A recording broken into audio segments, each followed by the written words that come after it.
ઘણા બધા આ ઇન્ફિનિટેશનને 7 જન્મ કેમ રાખ્યા છે?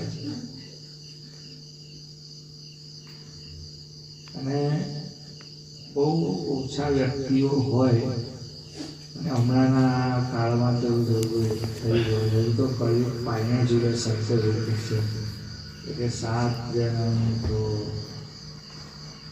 અને દરેકને એક જ જન્મમાં આપવું પડતું હોય એવું બહુ બાહોશ હોય એને જ ના પડે, બાકી તો બધાને જ પડતું હોય.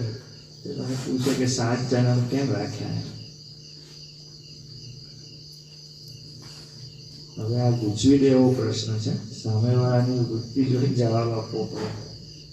આપણે આ ઝળહળતી ઉપર વાત ચાલી રહી છે, બધે ના જતા એમ એકદમ પાછું ગૃહસ્થાશ્રમમાં એવા ઊંડા જતા રહેશે ને ધન્ય ગૃહસ્થાશ્રમ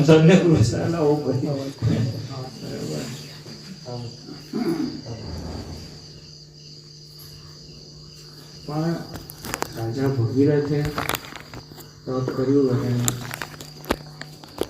અંદાજી પૃથ્વી પર લાવ્યા. એવું જન્મનું તપ છે ભગવાનને પ્રાપ્ત કરવા માટે. દરેક જન્મ નવું આવે તો સ્વભાવ કેટલો એડજસ્ટ કરવાનો.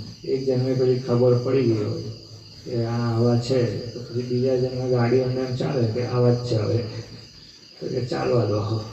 એવું થઈ જાય ને એટલે 7 જન્મ 7મા જન્મે તો બધું વૃત્તિ એ થઈ ગઈ હોય. હવે તમે લોકોનો પ્રશ્ન એ કે આપણે કયો જન્મ છે? બરોબર ને? પહેલો છે, 7મો છે, બીજો છે, ત્રીજો છે, એવું થતું હોય ને.